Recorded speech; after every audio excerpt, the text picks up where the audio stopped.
아멘. 이 시간 가라 그는 나의 그릇이라 라는 제목으로 함께 말씀 나누도록 하겠습니다. 가라 그는 나의 그릇이다. 자, 비장함이 느껴지는 명령의 말씀입니다. 자, 그러나 오늘 이 명령을 받은 주인공, 또 그리고 그 명령의 대상이 되는 그 사람의 속사정을 들여다보면 이 제목은 비장함보다는 약간 황당하고요, 또 두려움이 앞서 있는 상황입니다. 자, 오늘 하나님은 왜 이런 제목의 말씀으로 이 내용에 명령을 하셨는지, 그리고 이 명령에 담긴 진짜 의미가 무엇인지를 함께 살펴볼 텐데요. 먼저 지난 8장에서요. 8장에 보았던 내용이 뭐였냐면은 빌립 이야기가 있었거든요. 빌립이 달려가서 에디오피아 내시에게 달려가서 다가갔던 그 빌립 이야기를 나누었어요. 사마리아의 폭발적인 부흥, 그 성공의 항복판에서 하나님은 빌립을 거기에 내버려 두시지 않으시고 아무도 없는 남쪽 땅 광야로 보내셨습니다. 세상의 관점으로는 계산적으로는 전혀 이해가 안 되는 정말 비효율적인 그런 자리였지만 빌립은 순종하여서 달려갔고요. 그곳에서 에디오피아 내시라는 준비된 한 영혼을 만나게 하셨습니다. 자, 그 순종 덕분에 이 복음이 아프리카의 대륙에도 들어갔다라고 우리가 함께 생각을 해보았었죠. 자, 그렇게 8장은 광야로 보냄받은 빌립이 주인공이었다면 오늘 9장의 이야기는 또 다른 장소, 다른 인물에게 카메라 앵글이 이제 초점이 잡혀지는 거예요. 자, 오늘 이야기의 핵심 인물인 사울이 등장을 합니다. 자, 사울은 우리가 아는 신약 성경의 많은 서신서들을 남긴 사도 바울이에요. 자, 동일 인물이죠. 자, 바울이 예수님을 만나기 전에 사울이라는 유대식 이름을 가지고 있었어요. 그래서 예수님을 만난 뒤에 복음을 전하기 위해서 사울이라는 유대식 이름에서 바울이라는 로마식 이름으로 개명을 하게 됩니다. 자, 우리가 아는 바울이 지금 바울이 되기 전에 사울일 때는 어떤 사람이었죠? 사울일 때는 어떤 사람이었냐면은 그 당대 최고의 인텔리라고 하잖아요. 인텔리, 정말 지식인이었어요. 엘리트이자 또한 유대교인으로서 유대교의 열성분자였습니다. 유대교의 열심을 갖고 있으면서 예수라는 사람이 그리스도다, 메시아다라고 하는 사람들을 잡으러 다닙니다. 자, 앞에 7장에서 스데반 집사가 돌에 맞아 죽던 그 순교하던 그 현장에 바로 이 사울이 있었습니다. 자, 근데 거기서 사울이 뭘 하냐면요. 7장 58절에서 사람들이 돌로 스데반을 내려치잖아요. 근데 거기서 뭐라고 표현하냐면 옷을 벗어 사울 앞에 두었다라고 해요. 자, 그 말은 사람들이 돌을 던지려면은 좀 편한 옷을 입어야 되잖아요.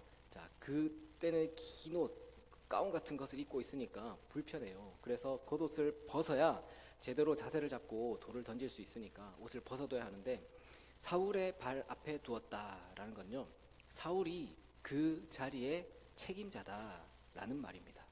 그래서 8장 1절에서 그 스데반의 순교 이후에 사울이 어떻게 생각을 했냐면 8장 1절에서 사울은 그가 죽임 당함을 마땅히 여겼다라고 해요. 자, 그리고 8장에서 빌립 이야기도 나오고, 자, 9장에 들어가서 앞에 스데반의 일로는 분이 다 안 풀린 것 같아요. 막 성이 안 찼는지 9장 1절에 보면은 사울이 여전히 위협과 살기가 등등하여라고 하죠. 그 예루살렘의 교회를 다 박살내고 성도들을 다 싸그리 잡아들이는 것도 모자라서 이제는 원정을 떠나는 거예요. 북쪽 다메섹까지 원정을 떠난 겁니다. 그곳에도 자리 잡고 있는 그리스도인들을 싹 다 잡아서 결박해 오겠다라는 거죠. 자, 그런데 그 다메섹으로 가는 길에 그 길 위에서 엄청난 사건이 벌어집니다.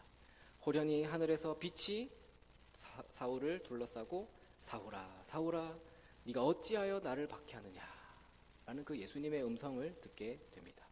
그 강력한 빛 앞에서 사울은 고꾸라졌고요, 눈이 멀어버렸습니다.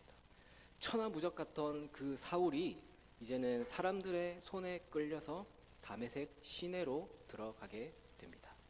자, 그리고 이제 9절에 보시면 사흘 동안 보지 못하고 먹지도 마시지도 아니하리라 라고 되어 있죠.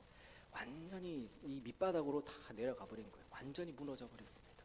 식음을 전폐하고 캄캄한 어둠 속에 갇혀 있는 그 상태, 이게 지금 사울의 상황입니다. 자, 바로 이 시점에서 하나님은 담의 세계에 살고 있는 또 다른 또 한 사람을 부르시죠. 자, 바로 오늘 실질적인 진짜 주인공인 아나니아입니다. 아나니아. 자, 오늘 우리는 이 아나니아라는 인물을 통해서 하나님이 그러면 오늘 우리에게 원하시는 것은 무엇일까? 하나님이 우리에게 원하시는 순종이 어떤 것인지, 또 어떻게 그 순종을 통해서 한 사람을 또 살려내시고 또 세워 나가시는지, 하나님이 역사를 이루어 가시는지 한 세 가지 정도로 나누어 살펴보겠습니다.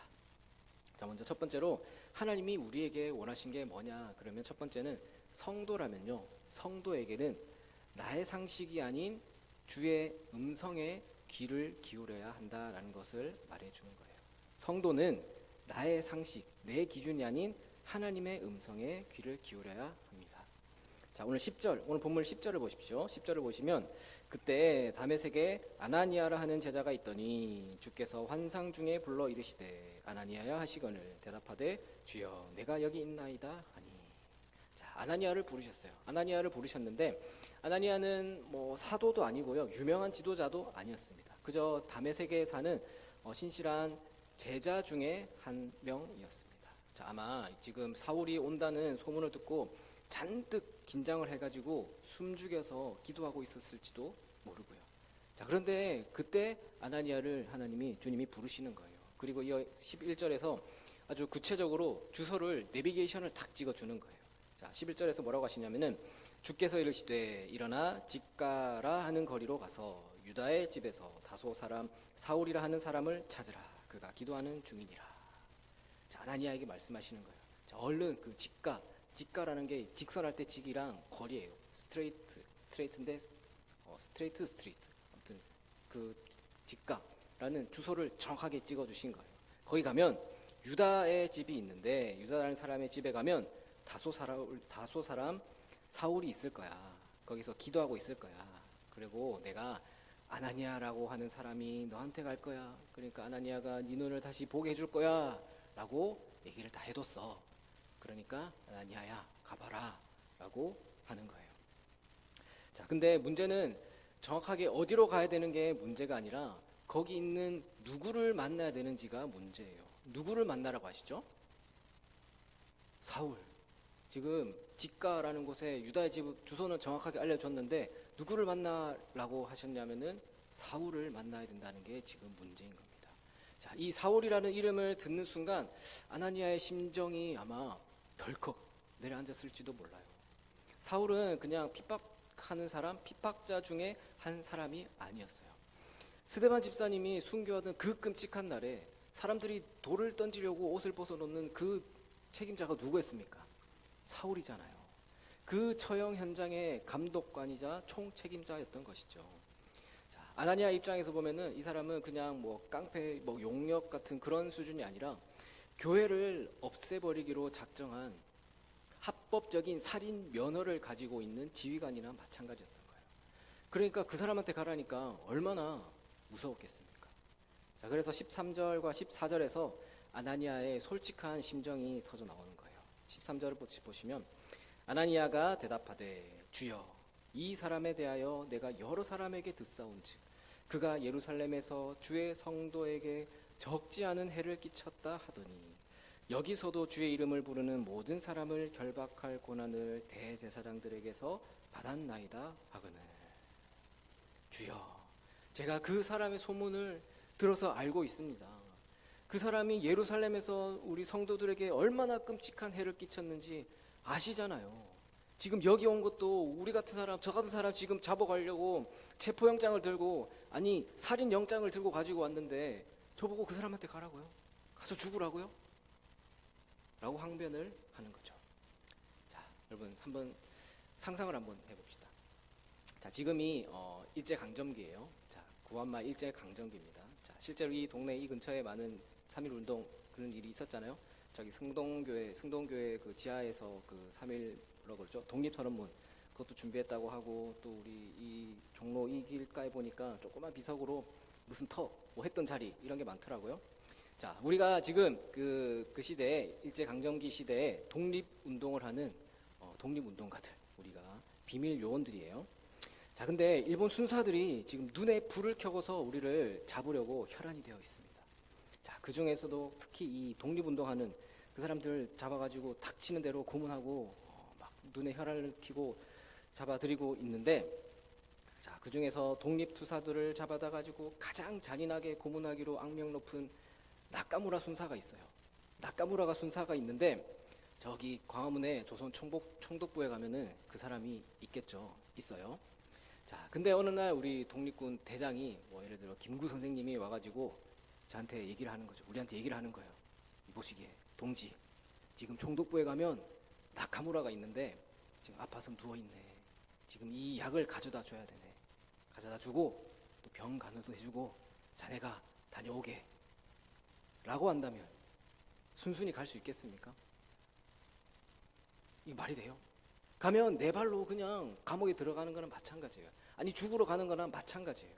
얼마 전까지 우리 동료들 고문하고 죽이고 난리던 그 사람한테 가라고요? 참, 아나니아 심정이 아마 이랬지 않겠습니까? 아나니아의 지금 항변하는 건요, 아니에요, 못 가겠어요, 안 갈래요, 그렇게 불순종하는 게 아니에요. 그냥 지극히 상식적이잖아요. 상식적이고 합리적인 판단입니다. 정보도, 가지고 들은 정보도 정확해요. 카더라가 아니에요. 팩트예요. 사울은 위험한 인물입니다. 호랑이 굴에 제 발로 들어가라는 것, 자살행위나 마찬가지로 보이는 것이죠. 자, 하지만 주님은 그런 나의 상식과 두려움을 뛰어넘어서 말씀하시잖아요. 자, 15절에서 뭐라고 하셨죠? 주께서 이르시되 가라. 아나니아가 가지고 있던 그 정보, 상식, 생각으로는 도저히 가면 안 되지만 하나님 말씀하시는 거예요. 가라. 그래서 여러분들, 참 우리는요, 우리 성도들은요, 나의 상식이 아닌 하나님의 음성, 주의 음성에 귀를 기울여야 한다라는 겁니다. 말씀에 귀를 기울여야 합니다. 그렇게 귀를 기울이고 순종하면요, 하나님은 그 다음 스텝으로 인도하시는 거예요. 자, 그래서 하나님이 우리에게 원하시는 것, 첫 번째는 나의 상식이 아닌 주의 음성에, 하나님의 말씀에 귀를 기울여야 하는 거고, 두 번째는 우리 성도는 현재 이 겉모습이 아니라 하나님의 계획을 믿어야 합니다. 현재의 겉모습을 보는 것이 아니라 하나님의 계획을 믿어야 합니다. 자, 15절 말씀 다시 보시면 주께서 이르시되 가라. 이 사람은 내 이름을 이방인과 임금들과 이스라엘 자손들에게 전하기 위하여 택한 나의 그릇이라 라고 합니다. 자, 아나니아의 눈에 비친 사울의 현재 모습은 어떤 모습이죠? 아나니아의 눈으로 본 사울은 어떤 모습입니까? 핍박자고요, 살인자고요, 피해야 할 원수이고요, 이 교회의 적입니다.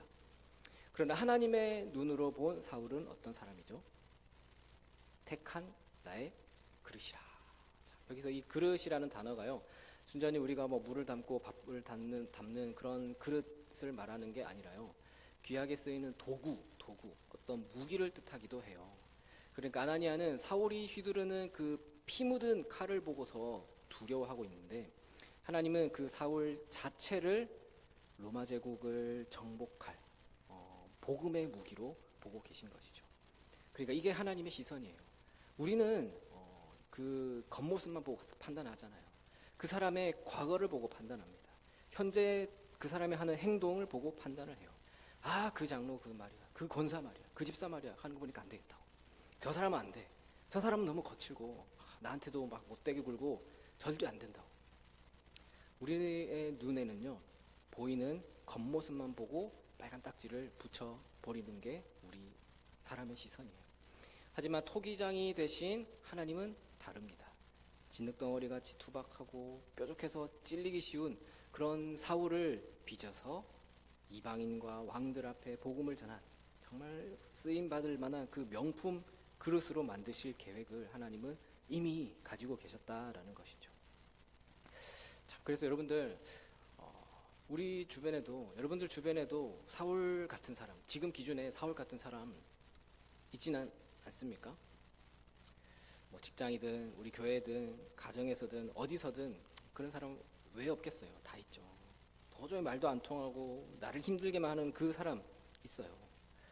하나님, 다 좋은데 저 사람은 안 되겠어요. 저 사람한테는 못 하겠어요. 라고 포기하고 싶은 그런 사람들이 다 있죠.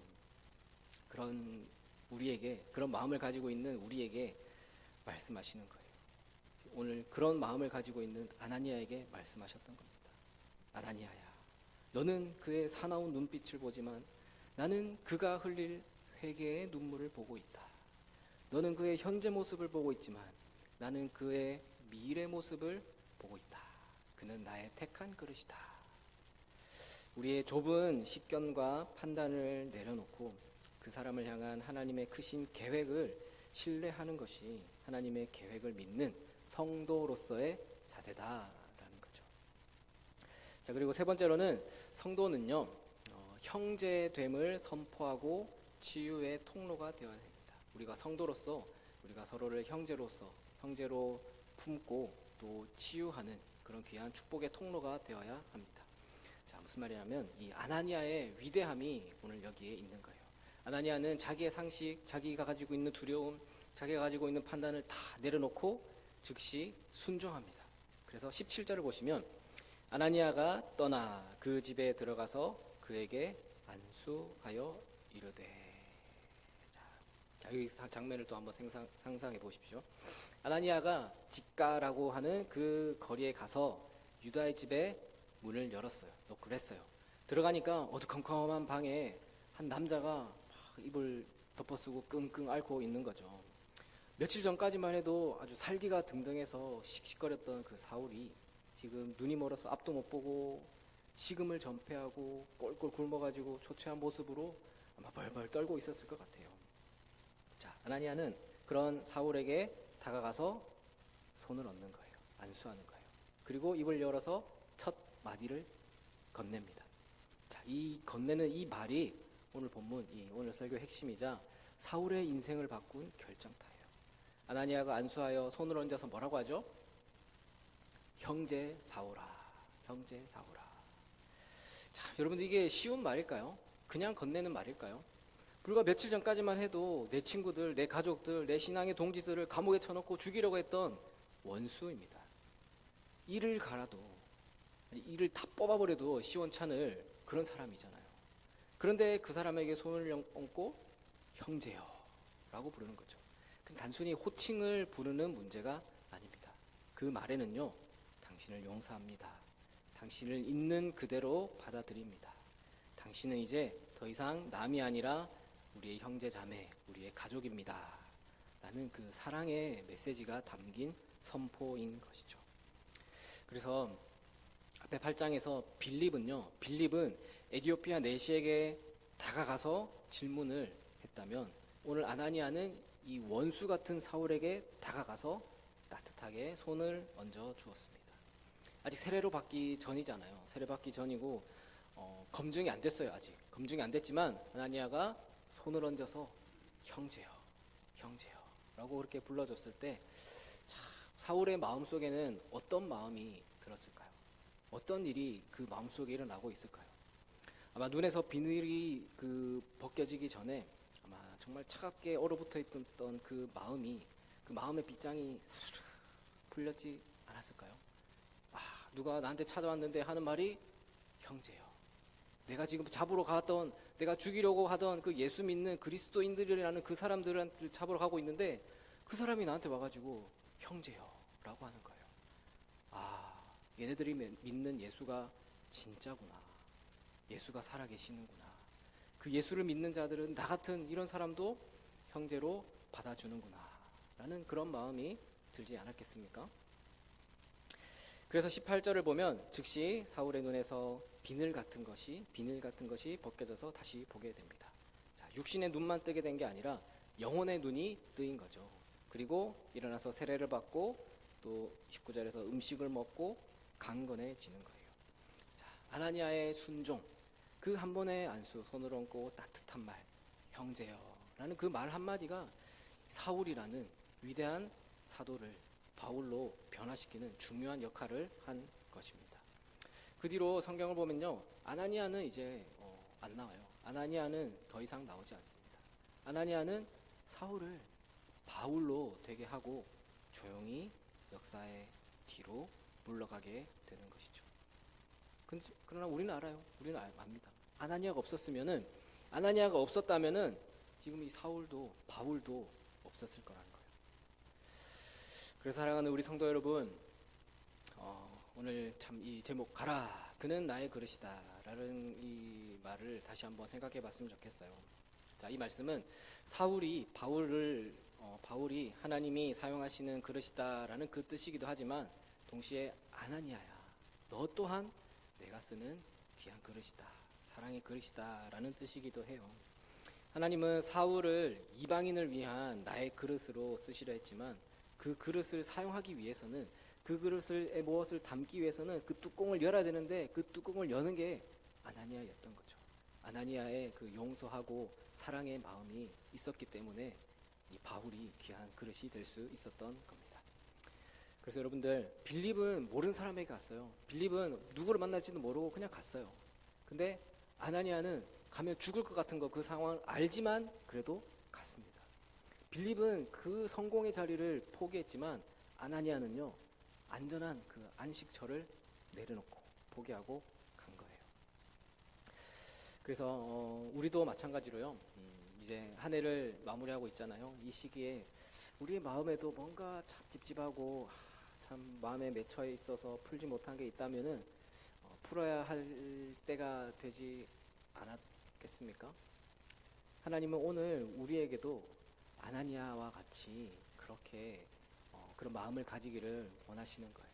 우리 주변에 여전히 내가 다가가고 싶지 않은, 다가가기 싫은, 정말 가면 죽을 것만 같은, 꼴도 보기 싫은, 상대하기 싫은 사울이 있잖아요. 사울이 있어요. 보기만 해도 부담스럽고 정말 용납도 안 되고 피하고 싶은 그 대상이 사울이 다 있어요. 그러나 하나님은 우리에게 말씀하시잖아요. 가라, 가라, 일어나 가라, 가서 그에게 손을 얹어라, 따뜻하게 형제여, 자매여 라고 불러주거라. 네가 그 손을 내밀 때 그러면 그 사람의 눈에 비늘이 벗겨질 거고 너의 마음에도, 너의 미움에 비늘이 벗겨지게 될 거다 라는 말씀을 오늘 우리에게도 하시고 계시는 겁니다. 그래서 여러분들의 삶 가운데 나의 두려움과 편견을 넘어서 하나님의 시선으로 우리 주위의 영혼들을, 내 옆에 주신 영혼들을, 형제자매들을, 그들을 바라보시기를 바랍니다. 내가 용기 내어 손을 내민 그 사람에게 형제여, 자매여 라고 부르며 내민 그 손길 하나가 억지로라도 내민 우리의 그 힘내세요, 기도할게요 라는 그 한마디가 한 영혼을 살리고요, 하나님의 위대한 역사를 이루어가는 축복의 통로가 되는 겁니다. 귀한 마중물이 되는 겁니다. 그래서 내가 있는 지금 다메섹과 같은 이곳에서 아나니아처럼 용기 있게 순종의 발걸음을 다 내디시는 여러분들이 다 되시기를 주님의 이름으로 축원합니다.